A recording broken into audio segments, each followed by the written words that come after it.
Semar itu kuncungnya 8. Kuncung itu ada yang di rambutnya itu.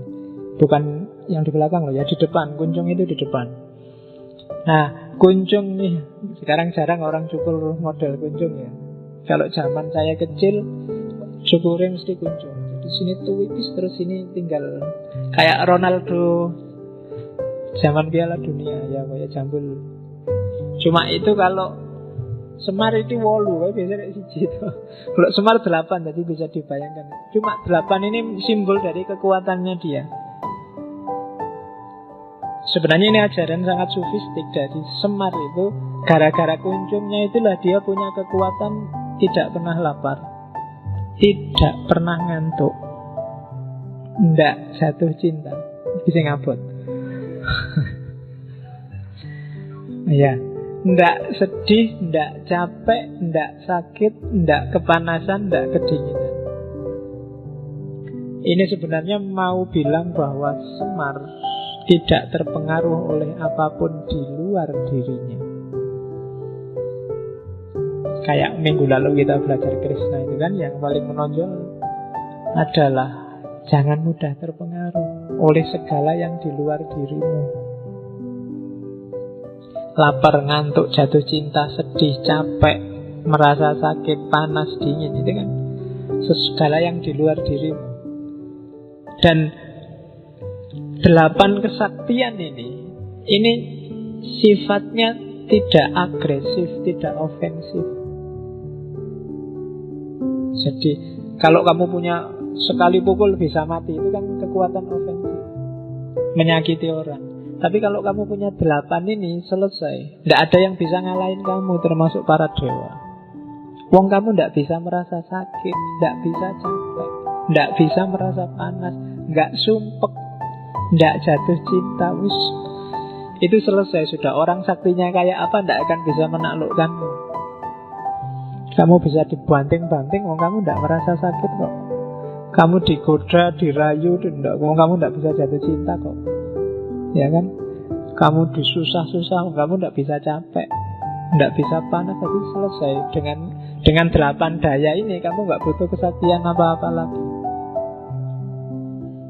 Nah, itu kunjungnya Semar. Makanya kalau Semar sudah marah, dia tinggal teriak-teriak masuk di kayangan, nggak ada yang berani tarung sama dia. Ngapain tarung? Nanti yang tarung capek sendiri. Wong dia tidak bisa sakit, tidak bisa capek, tidak bisa panas, tidak bisa dingin.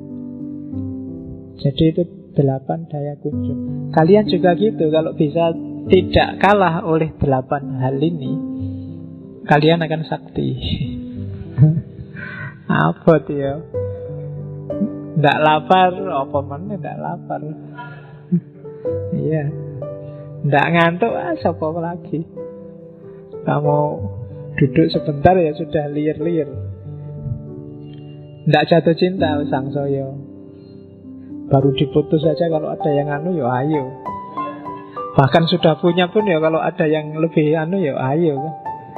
Jadi tidak mungkin. Tidak sedih, kamu tidak mungkin kan, tidak bisa sedih. Tapi kalau bisa jadi nggak sedih, bagus. Tidak merasa capek, ini susah wis. Tidak menderita sakit, tidak kepanasan, tidak kedinginan. Kalau kamu bisa mengatasi ini, kamu sakti. Koyo Semar, tidak ada yang bisa mengalahkan kamu. Yuk ambil simboliknya. Itu sebenarnya simbol dari perlambang-perlambang nafsu dan daya yang ada dalam dirimu. Kalau kamu bisa menguasai, kamu sakti. Tidak lapar, ya manusia mesti lapar.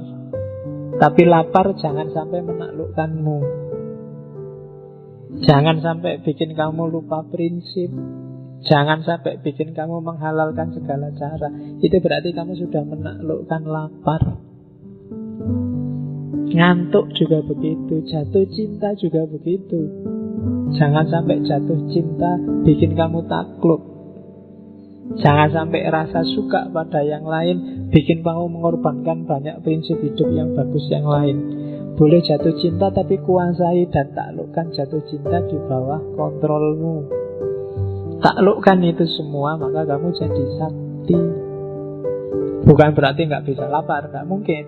Bisa lapar, tapi kamu tidak akan kalah hanya oleh lapar. Itu simbol 8 daya yang ada di kunjungnya Semar.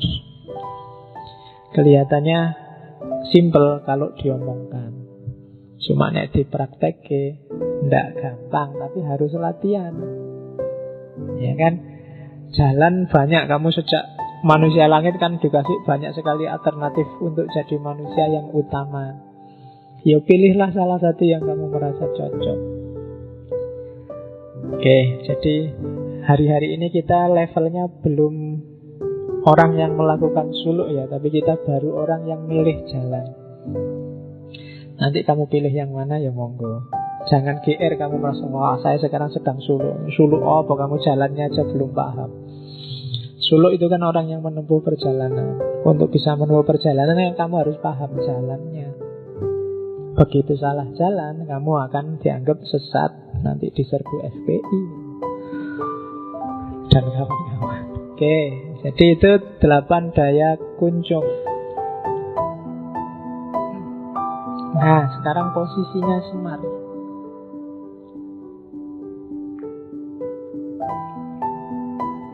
Yang pertama, Semar, dari semua orang tadi kan jelas paling tidak dia punya 2 posisi. Dia dewa yang kamanungsan. Jadi dewa yang memanusia. Jangan salah, orang Jawa lebih suka dewa yang memanusia daripada manusia yang mendewakan diri.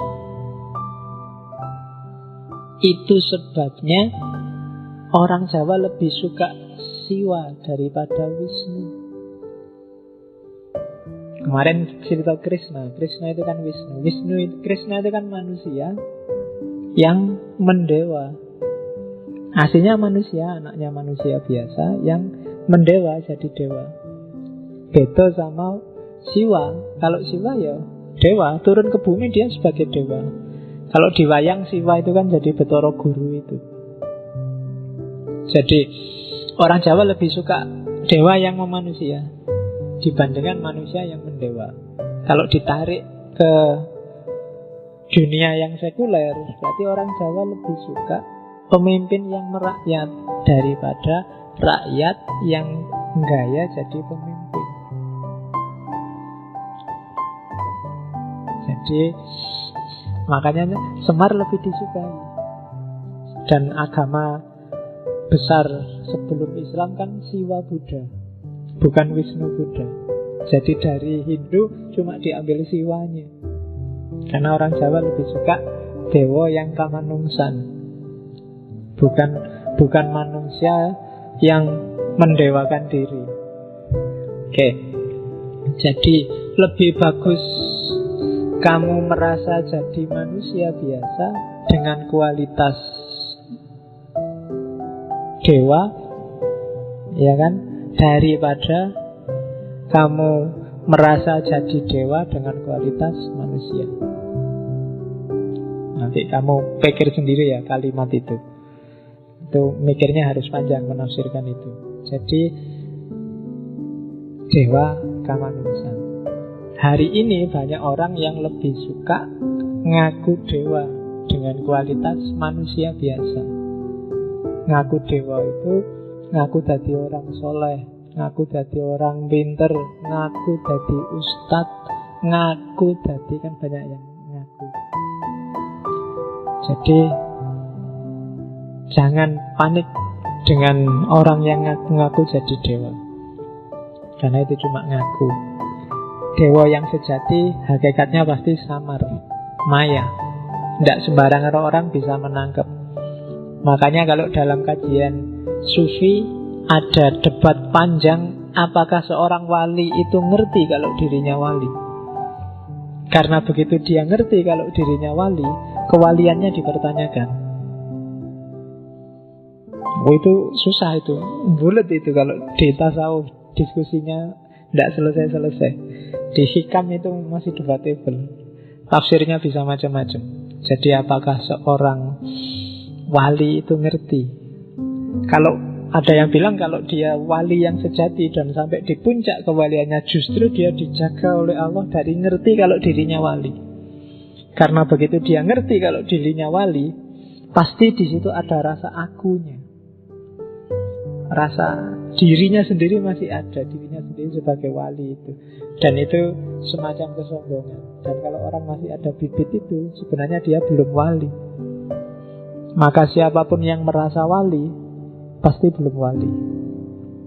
Wow, itu susah itu ilmu nih. Kamu padahal sudah bercita-cita jadi wali sejak kemarin, tapi kok ya teori ini berubah. Termasuk kalau kamu merasa jangan-jangan aku ini wali, Pak, sepodo wae, itu jenisnya.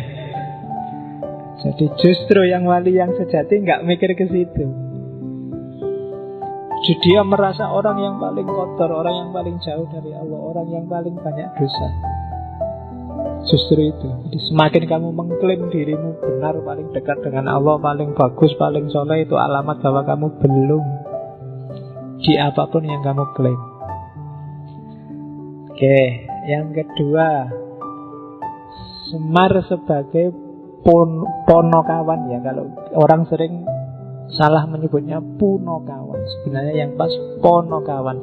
Pono itu artinya jernih, visinya jelas.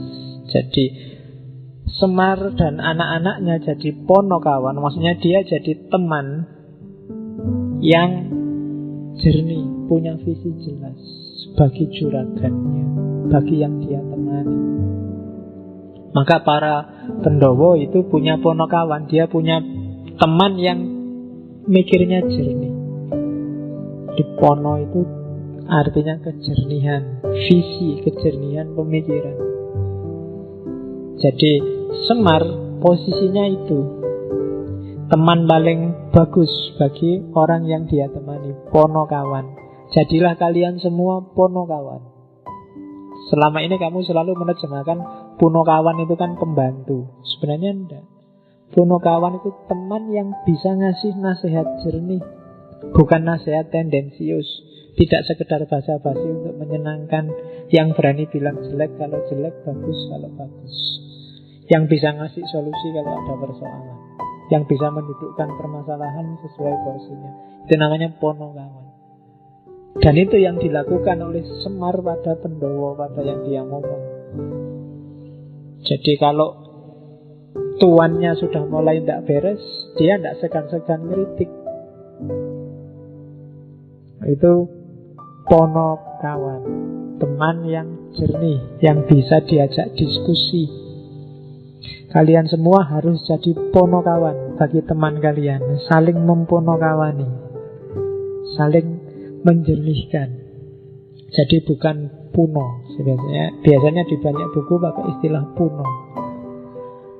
Oke, jadi posisinya Semar itu, dia seorang dewa kamanungsan, tapi sekaligus dia sebagai ponokawan.